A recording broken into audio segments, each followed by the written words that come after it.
Dear students, transport മാനേജ്മെൻറ്റിൻ്റെ module 1 റിവിഷനിലേക്കാണ് നമ്മൾ പോകുന്നത്. എക്സാമിന് വരാൻ സാധ്യതയുള്ള അല്ലെങ്കിൽ ഈ മൊഡ്യൂളിലെ പ്രധാനപ്പെട്ട പോയിന്റുകളിലൂടെ നമ്മളൊന്ന് റിവൈസ് ചെയ്യുകയാണ്.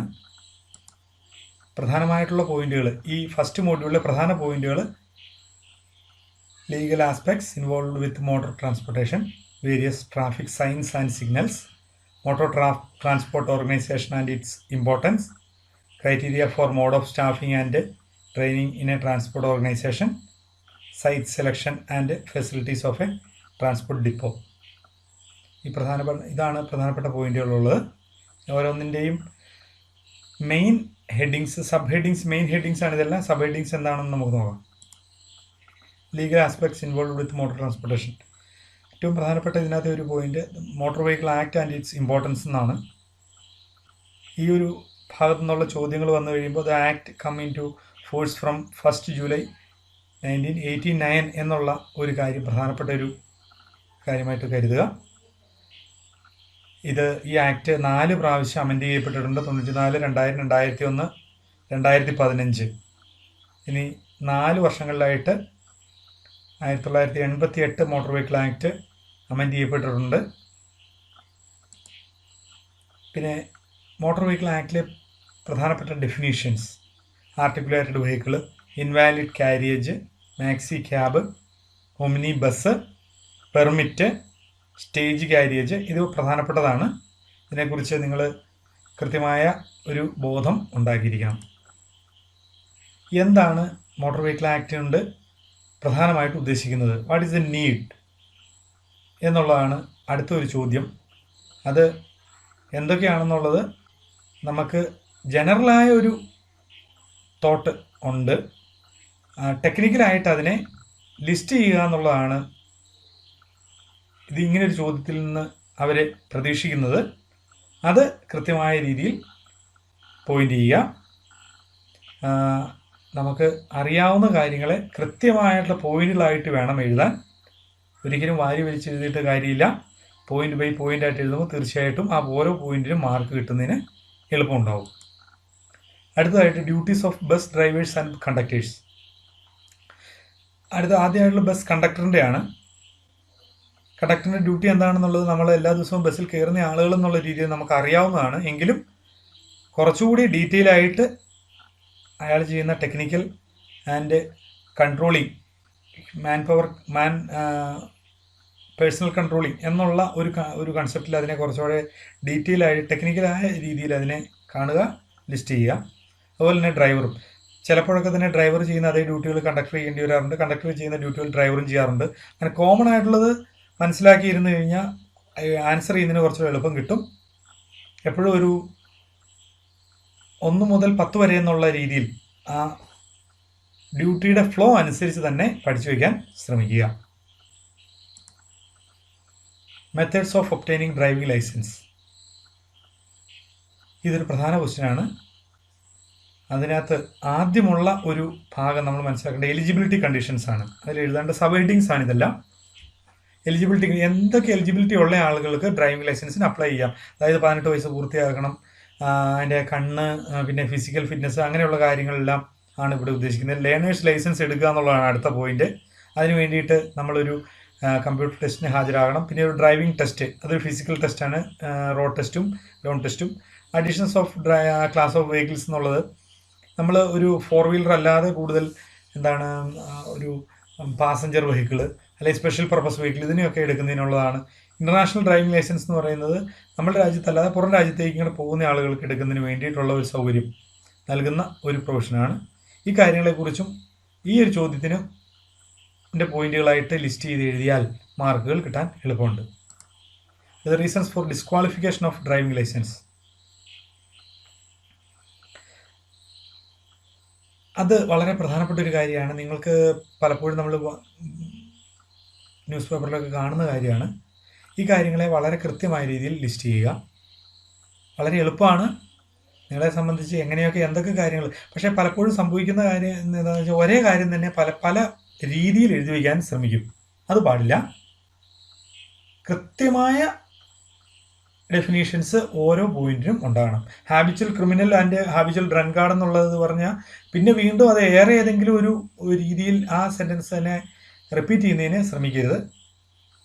പല പല പോയിന്റുകളുണ്ട്, അതിനെ ഒരു കൃത്യമായ രീതിയിൽ മനസ്സിലാക്കി വയ്ക്കാൻ ശ്രമിക്കുക.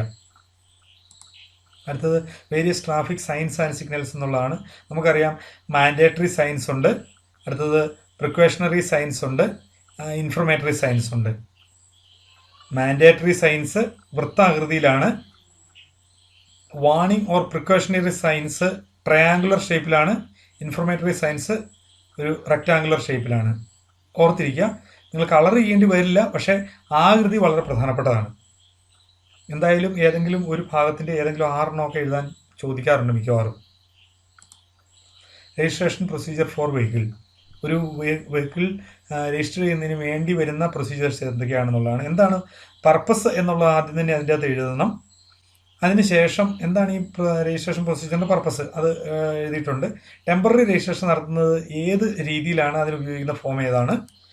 അടുത്തതായിട്ട് പെർമനൻറ്റ് രജിസ്ട്രേഷൻ നടത്തുന്നതിന് വേണ്ടിയിട്ടുള്ള പ്രൊസീജിയേഴ്സ്, അത് ഏതൊക്കെ ഫോമുകളാണ് എന്നുള്ളതാണ് പ്രധാനപ്പെട്ടത്. അത് എന്തിനു വേണ്ടിയിട്ടുള്ളതാണ്, അതിനുവേണ്ടി സബ്മിറ്റ് ചെയ്യേണ്ടി വരുന്ന ഫോമുകൾ എന്തൊക്കെയാണെന്നുള്ളത് കൃത്യമായ രീതിയിൽ എഴുതാൻ അറിഞ്ഞിരിക്കണം. അടുത്തത് procedure for transfer of ownership or of on registration certificate. ഇതിനു വേണ്ടിയിട്ട് ഒരാളുടെ കയ്യിലുള്ള വണ്ടി മറ്റൊരാളുടെ പേരിലേക്ക് മാറ്റുന്നതിന് വേണ്ടി ഉപയോഗിക്കുന്ന ഫോമുകളും അതിന് വേണ്ട പ്രൊസീജിയറുമാണ്. അതിനകത്ത് ചെയ്യാനുള്ളത് ഈ ഫോമുകളെല്ലാം കറക്റ്റായ രീതിയിൽ ഫില്ല് ചെയ്ത് സബ്മിറ്റ് ചെയ്യുക എന്നുള്ളതാണ്. അതിന് വേണ്ട കാര്യങ്ങൾ നമ്മൾ ലിസ്റ്റ് ചെയ്തിട്ടുണ്ട്, അത് മനസ്സിലാക്കുക. അത് എന്താണ് പെർമിറ്റ്, എന്തിനു വേണ്ടിയിട്ടാണ് പെർമിറ്റ്. ഈ പെർമിറ്റ് എന്ന് പറയുന്നത് എന്താണെന്നുള്ള ഡെഫിനേഷനാണ് നമ്മൾ ഇവിടെ നൽകിയിരിക്കുന്നത്. What are the types of permits. Necessity of permit എന്നുള്ളത് നമ്മൾ നോട്ടിൽ ഏകദേശം ഉണ്ടെന്ന് ഞാൻ കരുതുന്നു. ഈ നോട്ട് കൃത്യമായിട്ട് ഒന്ന് വായിച്ച് മനസ്സിലാക്കുന്നതിന് ശ്രമിക്കുക. എന്താണ് പെർമിറ്റ് എന്നുള്ളത് തന്നെ ഡെഫിനേഷൻ തന്നെ അതിൻ്റെ നെസസിറ്റിയെ സൂചിപ്പിക്കുന്നു എന്നുള്ളതുകൊണ്ട് ആ കൃത്യമായ ഡെഫിനേഷൻ മനസ്സിലാക്കിയാൽ തന്നെ അതിനെ നമുക്ക് ഇലാബറേറ്റ് ചെയ്യാൻ പറ്റും. പല ടൈപ്പിലുള്ള പെർമിറ്റുകളുണ്ട്. നമ്മൾ കേട്ടിട്ടുള്ള കാര്യങ്ങൾ തന്നെയാണ് നമ്മൾ ഉപയോഗിക്കുന്ന ട്രാൻസ്പോർട്ടേഷന് വേണ്ടിയിട്ട്, അതായത് നോർമൽ ട്രാൻസ്പോർട്ടേഷൻ പർപ്പസിന് ഉപയോഗിക്കുന്ന, കൊമേഴ്സ്യൽ ട്രാൻസ്പോർട്ടേഷൻ ഉപയോഗിക്കുന്ന പല രീതിയിലുള്ള, അതും പ്രൈവറ്റ് ഹയർ ആയിട്ടുള്ളതുമായിട്ടുള്ള എല്ലാ വണ്ടികളും നമ്മൾ ലിസ്റ്റ് ചെയ്തിട്ടുണ്ട്. അതിൻ്റെ പല രീതിയിലുള്ള പെർമിറ്റുകളുണ്ട്, ഇതിനെക്കുറിച്ച് മനസ്സിലാക്കിയിരിക്കണം. അടുത്തത് specific type of operations and their requirements. പ്രത്യേക രീതിയിലുള്ള ഓപ്പറേഷൻസ്, ട്രാഫിക് ഓപ്പറേഷൻസ് ആണ് ഉദ്ദേശിക്കുന്നത്. Passenger transport, goods transport, municipal transport, ambulance, ഈ 4 കാര്യങ്ങളാണ് സ്പെസിഫിക് ടൈപ്പ് ഓഫ് ഓപ്പറേഷൻ എന്ന് പറയുന്നത്. ചിലപ്പോൾ ഇതൊരു 8 മാർക്കിന് ചോദിച്ചേക്കാം, 4 പോയിന്റുകൾ 2 മാർക്ക് വീതം. ചില സമയത്ത് 6 മാർക്കിന് സാലിൻ്റെ ഫീച്ചേഴ്സ് ഓഫ് ആംബുലൻസ്, ആംബുലൻസിൽ വേണ്ട പ്രത്യേകതകൾ, അല്ലെങ്കിൽ ഒരു ആംബുലൻസിന് എന്തൊക്കെ കരുതലുകൾ വേണം, ഇതിനെക്കുറിച്ചാണ്. അതൊന്ന് വായിച്ചു കഴിഞ്ഞാൽ തന്നെ നിങ്ങൾക്ക് പെട്ടെന്ന് തന്നെ അതിലേക്ക് എത്തിച്ചേരാവുന്നേ ഉള്ളൂ. അടുത്തത് motor transport organisation and its importance. ഒരു മോട്ടോർ ട്രാൻസ്പോർട്ട് ഓർഗനൈസേഷൻ എന്തുകൊണ്ട് ഫോം ചെയ്യപ്പെടണം, അതിൻ്റെ ക്ലാസിഫിക്കേഷൻസ് എന്തൊക്കെയാണ് എന്ന കാര്യങ്ങളാണ് ഇതിനകത്തുള്ളത്. ഇവിടെ ട്രാൻസ്പോർട്ട് ഓർഗനൈസേഷൻ എന്ന് പറയുന്നത് അത് എന്ത് ടൈപ്പിലുള്ള ഓർഗനൈസേഷൻ ആണെന്ന് ആദ്യം ഒരു ഡെഫിനേഷൻ തന്നിട്ടുണ്ട്. ക്ലാസിഫിക്കേഷനിൽ പ്രധാനമായിട്ടും പാസഞ്ചർ കാരിയർ, ഗുഡ്സ് കാരിയർ എന്ന് പറയുന്ന 2 രീതിയിലുള്ളതാണ്.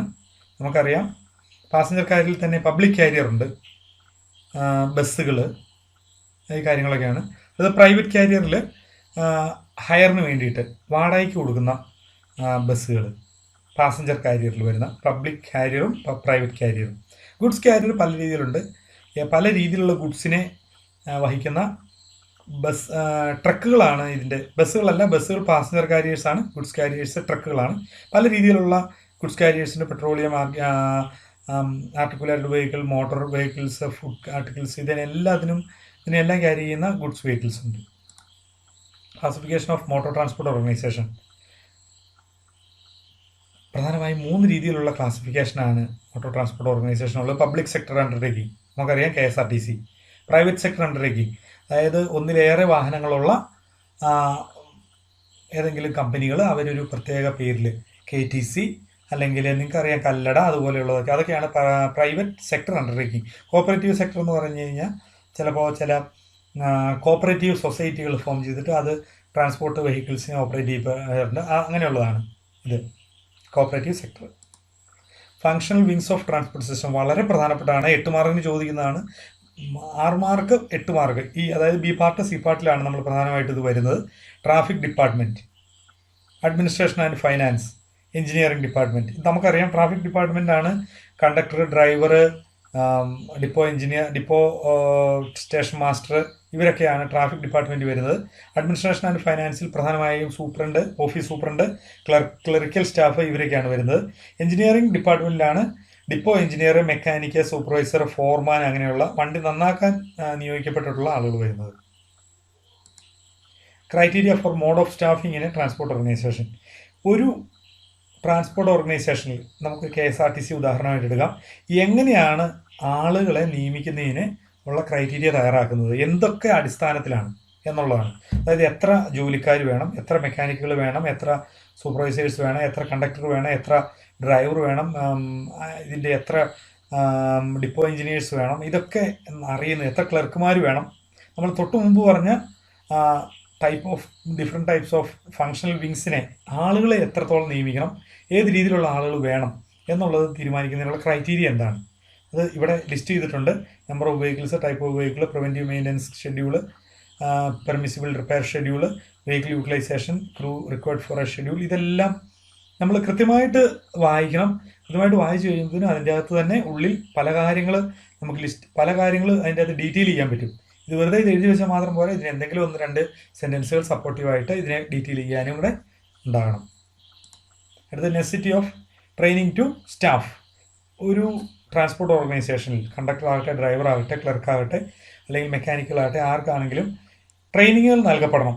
എന്താണ് അതിന് കാരണം? അതിൻ്റെ ഏറ്റവും പ്രധാനപ്പെട്ട കാരണം നമ്മളിവിടെ ലിസ്റ്റ് ചെയ്തിട്ടുണ്ട്. ട്രെയിനിങ്ങിന് rapidly changing technology in industry അതുണ്ട്. പിന്നെ ഇംപ്രൂവ് മൊറാലെ ഓഫ് എംപ്ലോയീസ്. അവർക്ക് കൂടുതൽ ഈ കമ്പനി എനിക്കിങ്ങടെ അവകാശപ്പെട്ടതാണ്, എനിക്കിങ്ങടെ വേണ്ടതാണെന്നൊരു തോന്നൽ കിട്ടുന്നതിന് വേണ്ടിയിട്ട്, അയാളുടെ സെൽഫായിട്ടുള്ള ഒരു ഡിഗ്നിറ്റി ഹൈപ്പ് ചെയ്യുന്നതിന് വേണ്ടിയിട്ട്. Less supervision, fewer accidents, chance of promotion, increased productivity. വളരെ പ്രിസൈസ് ആയിട്ടുള്ള പോയിന്റുകളാണ്. ഇത് പഠിച്ചു വെച്ച് കഴിഞ്ഞാൽ ഇതിന് ഉത്തരം വളരെ കൃത്യമായിട്ട് എഴുതാൻ പറ്റും. Training programmes given to staff. What are the main types of trainings? പ്രധാനമായിട്ടും ഇപ്പോൾ മെക്കാനിക്കുകൾക്ക് നൽകുന്നത് മെക്കാനിക് ട്രെയിനിങ് ആയിരിക്കും, ക്ലർക്കൽ സ്റ്റാഫിന് നൽകുന്നത് ഫൈനാൻഷ്യൽ ട്രെയിനിങ്സ് ആയിരിക്കും. അതിനെല്ലാം കൂടെ നമുക്ക് ക്രോഡീകരിച്ച് ഒരു പർട്ടിക്കുലർ കോമൺ ആയിട്ടുള്ള ഒരു സെഗ്മെൻറ്റിലേക്ക് ഉൾപ്പെടുത്തി കഴിഞ്ഞാൽ അതിനെ എങ്ങനെയാണ് പറയാൻ പറ്റുക? Orientation for newly recruited staff. പുതിയ സ്റ്റാഫുകളെ റിക്രൂട്ട് ചെയ്യുമ്പോൾ അത് ഏത് വിഭാഗത്തിലാണെങ്കിലും അവർക്കൊരു ഓറിയൻറ്റേഷൻ ക്ലാസ് നൽകണം. What is the role of the staff, അല്ലെങ്കിൽ what are the jobs that has to be done by the staff എന്നുള്ളതിനെ സൂചിപ്പിക്കാൻ വേണ്ടി. അടുത്ത പീരിയോഡിക് റിഫ്രഷർ. ഓൾറെഡി ജോലിയിലുള്ള ആൾക്കാരെ അവരെ പുതിയ കാര്യങ്ങൾ പഠിപ്പിക്കുന്നതിനും അവർക്ക് ഓൾറെഡി മറന്നുപോയിട്ടുണ്ടാവും പല കാര്യങ്ങളും, അതിനെ ഒന്ന് റിഫ്രഷ് ചെയ്യിക്കുന്നതിന് വേണ്ടിയിട്ട്. Training to technical staff. അതായത് പുതിയ ടെക്നോളജി വരുന്ന സമയത്തേക്ക്, ഈ പുതിയ ടെക്നോളജി ഇംപ്ലിമെൻറ്റ് ചെയ്യുന്ന സമയത്ത് ആ കാര്യങ്ങളുമായിട്ട് മനസ്സിലാക്കുന്നതിന് വേണ്ടി ടെക്നിക്കൽ സ്റ്റാഫിനെ ടീച്ച് ചെയ്യണം, അവരെ ട്രെയിനിങ് നടത്തണം. എങ്കിൽ മാത്രമേ പുതിയ വണ്ടികളുടെ പുതിയ ഗിയർ ബോക്സുകൾ, എഞ്ചിനൊക്കെ അഴിക്കുന്ന സമയത്ത് അവർക്കതിനെ കൃത്യമായിട്ട് ഓപ്പറേറ്റ് ചെയ്യാൻ പറ്റുള്ളൂ. Fleet strength of transport organisation. ഈ പോയിന്റ്സ് എല്ലാം തന്നെ അടുത്ത സെക്കൻഡ് മോഡ്യൂളിലേക്ക് വരുന്നുണ്ട്. എങ്കിലും ഇത് ഈ ഭാഗത്തും പറഞ്ഞിട്ടുള്ളത് കൊണ്ട് മാത്രം ഇതിനെ ഒന്ന് മനസ്സിലാക്കി വയ്ക്കാം. എങ്ങനെയാണ് നമ്മൾ കൂടുതൽ വണ്ടികൾ ഓപ്പറേറ്റ് ചെയ്യുന്നത്? അതായത് ഒരു ഡിപ്പോയിൽ, ചില ഡിപ്പോയിൽ 10 വണ്ടികളെ കാണുള്ളൂ, ചില ഡിപ്പോയിൽ 100 വണ്ടികൾ കാണും. എങ്ങനെയാണ് അവിടെ 100ഉം ഇവിടെ 10ഉം ആകുന്നത്? എന്തുകൊണ്ട് അവിടെ ഒരു സ്ഥലത്ത് 10 മാത്രം വന്നു, അവിടെയും 100 വന്നതുകൊണ്ട് വന്നില്ല? അല്ലെങ്കിൽ 100 വേണ്ടടുത്ത് 10 മാത്രം ആക്കി മാറ്റാൻ പറ്റാത്ത എന്തുകൊണ്ടാണ്? അപ്പോൾ അതിൻ്റെ കാരണങ്ങൾ എന്തൊക്കെയാണെന്നുള്ളതാണ്. അപ്പോൾ ഫ്ലീറ്റ് സ്ട്രെങ്ത് എന്ന് പറഞ്ഞാൽ it is nothing but number of vehicles in a depot that is used for transport operation എന്നുള്ളതിനാണ് ഫ്ലീറ്റ് സ്ട്രെങ്ത് എന്ന് പറയുന്നത്. അപ്പോൾ ഇത് പല കാര്യങ്ങളെ ഉദ്ദേശിച്ചാണ് ഈ ഫ്ലീറ്റ് സ്ട്രെങ്ത്. അതായത് number of buses in a or number of trucks under the transport organisation നിർണ്ണയിക്കപ്പെടുന്നത്. അത് എന്തൊക്കെയാണ് എന്നുള്ളത് കൃത്യമായിട്ട് ലിസ്റ്റ് ചെയ്തിട്ടുണ്ട്. ഇതിനെ കൃത്യമായ രീതിയിൽ പഠിച്ചു വയ്ക്കാൻ ശ്രമിക്കുക. അതിന് ഓരോരോ സപ്പോർട്ടീവായിട്ടുള്ള ചെറിയ 1-2 ലൈനും കൂടെ എഴുതാൻ ശ്രമിക്കുക. അടുത്തത് site selection of a transport depot. ഒരു ട്രാൻസ്പോർട്ട് ഡിപ്പോ, അതായത് നമ്മളുടെ KSRTC ബസ് കാത്തിരിക്കുന്ന ഒരു ബസ് സ്റ്റേഷൻ, അതിനോട് ചേർന്ന് ഒരു വണ്ടി നന്നാക്കുന്നതിനുള്ളൊരു സ്ഥലമുണ്ട്, വണ്ടി പാർക്ക് ചെയ്യുന്നതിനുള്ള സ്ഥലമുണ്ട്, വാഹനങ്ങൾ കാത്തിരിക്കുന്ന ആളുകൾക്കുള്ള അവർക്കുള്ള ഇരിപ്പിടങ്ങളുണ്ട്, സ്റ്റാഫിനുള്ള താമസിക്കുന്നതിനുള്ള ചെറിയ സ്ഥലങ്ങൾ അല്ലെങ്കിൽ വിശ്രമിക്കുന്നതിനുള്ള സ്ഥലങ്ങളുണ്ട്, ഓഫീസ് കെട്ടിടങ്ങളുണ്ട്. അപ്പോൾ ഇതെല്ലാം ഉണ്ട്. അപ്പോൾ അതെങ്ങനെയാണ് അങ്ങനത്തെ ഒരു സ്ഥലത്തിനെ നമ്മൾ തിരഞ്ഞെടുക്കുന്നത്? ഈ ഒരു പർട്ടിക്കുലർ സ്ഥലത്താണ് ഈ ഒരു ബസ് സ്റ്റേഷൻ അല്ലെങ്കിൽ ഈ ഡിപ്പോ നിർമ്മിക്കേണ്ടത് എന്ന് എങ്ങനെയാണ് നമ്മൾ മനസ്സിലാക്കുന്നത്? ആ കാര്യങ്ങൾ എങ്ങനെയാണെന്നുള്ളതിൻ്റെയാണ് ഇവിടെ ലിസ്റ്റ് ചെയ്തിരിക്കുന്നത്. എന്താണ് ഡിപ്പോ എന്നുള്ളത് ഇവിടെ ഒരു ഡെഫിനേഷൻ തന്നിട്ടുണ്ട്. കൂടാതെ അതെങ്ങനെയൊക്കെ അതിൻ്റെ സ്ഥലത്തിനെ നമ്മൾ തീരുമാനിക്കും എന്നുള്ള കാര്യവും, അല്ലെങ്കിൽ ആ ഒരു സ്ഥലത്ത് നമ്മൾ എന്തൊക്കെ ഫെസിലിറ്റീസ് നമുക്ക് ഉണ്ടെങ്കിൽ നമുക്കതൊരു സൈറ്റ് സെലക്ഷനിലേക്ക് എത്തിക്കാം എന്നുള്ളതുമാണ് ഇവിടെ തന്നിരിക്കുന്നത്. അടുത്തത് main facilities required at A transportation depot. ഒരു ഡിപ്പോയിൽ ആക്ച്വലി എന്തൊക്കെ വേണം, എന്തൊക്കെ ഉണ്ടെങ്കിൽ അത് നല്ലൊരു ഡിപ്പോയാണെന്ന് നമുക്ക് പറയാൻ പറ്റും. ചില കാര്യങ്ങളുണ്ട്, അത് അവിടെ ചില പോയിന്റുകൾ ചില സമയത്ത് കിട്ടാറില്ല. അപ്പോൾ നമുക്ക് എന്തൊക്കെ ഉണ്ടെങ്കിൽ നമുക്കതിനെ facilities, what are the facilities required transport depot, അത് നേരത്തെ നമ്മൾ തൊട്ട് മുമ്പ് കണ്ട സ്ലൈഡിൻ്റെ ആ ഫെസിലിറ്റീസ് ആ കാര്യങ്ങൾ നമ്മുടെ മനസ്സിലുണ്ടെങ്കിൽ അതുമായിട്ട് നമുക്ക് ചേർത്ത് വെച്ച്, തൊട്ട് മുമ്പുള്ള സ്ലൈഡിൽ പറഞ്ഞ കാര്യങ്ങളെ നമ്മൾ മനസ്സിൽ നമ്മൾ പഠിച്ചു വെച്ച് കഴിഞ്ഞാൽ അതുമായിട്ട് ചേർത്ത് വെച്ച് വളരെ ഈസി ആയിട്ട് നിങ്ങൾക്ക് ഇതിനെ ഫെസിലിറ്റീസ് റിക്വയർഡ് അറ്റ് ട്രാൻസ്പോർട്ട് ഇപ്പോൾ നിങ്ങൾക്ക് ലിസ്റ്റ് ചെയ്യാൻ പറ്റും. നമുക്ക് ഒരു ബസ് സ്റ്റേഷനിൽ ചെന്ന് നിന്നിട്ട് എന്തൊക്കെ നമ്മളവിടെ കാണുന്നു അത് തന്നെയാണ് ശരിക്കും പറഞ്ഞാൽ ഇവിടെ എഴുതിയാൽ മതി. Sufficient parking facilities for conducting minor repairs, unit replacement facility, canteen, waiting shelter, sufficient illumination, room with first aid facility, information counter, ഇതെല്ലാം നമ്മൾ ചുറ്റും കാണുന്നതാണ് ഒരു KSRTC ബസ് സ്റ്റേഷനിൽ. ഇത്രയും കാര്യങ്ങളാണ് ഫസ്റ്റ് മോഡ്യൂളിലുള്ളത്. ഈ കാര്യങ്ങളെ നിങ്ങൾ കൃത്യമായിട്ടൊന്ന് മനസ്സിലാക്കാൻ ശ്രമിക്കുക. തീർച്ചയായിട്ടും നിങ്ങൾക്ക് ഇത് ഉപകാരപ്പെടും. ഇത് വളരെ ഒരു ഓവർവ്യൂ എന്നുള്ള രീതിയിലാണ് ഇതിനെ ഉദ്ദേശിക്കുന്നത്. തീർച്ചയായിട്ടും ഫസ്റ്റ് മോഡ്യൂൾ, ഇനിയുള്ള സെക്കൻഡ് മോഡ്യൂൾ, തേർഡ്, ഫോർത്ത്, ഈ മോഡ്യൂളുകളും പുറകെ വരുന്നുണ്ട്. ഞാൻ ഈ പറഞ്ഞ കാര്യങ്ങൾ വളരെ പ്രിസൈസ് ആയിട്ടുള്ള ക്രിസ്പായിട്ടുള്ള കാര്യങ്ങളാണ്. ഈ കാര്യങ്ങളെ കൃത്യമായിട്ടെങ്കിലും പഠിക്കാൻ ശ്രമിക്കുക. തീർച്ചയായിട്ടും നിങ്ങൾക്ക് അതിലേക്ക് വളരെ ഈസി ആയിട്ട് എത്താൻ പറ്റും. അതിനെ കൂടുതൽ ഇലാബറേറ്റ് ചെയ്യുന്നതിന് നിങ്ങൾക്ക് ജസ്റ്റ് ഒരു ഓവർവ്യൂ നടത്തിയാൽ തന്നെ, അല്ലെങ്കിൽ ഒരു സിംഗിൾ റീഡിങ്ങിലൂടെ തന്നെ നിങ്ങൾക്ക് സാധിക്കുമെന്ന് കരുതുന്നു. Thank you.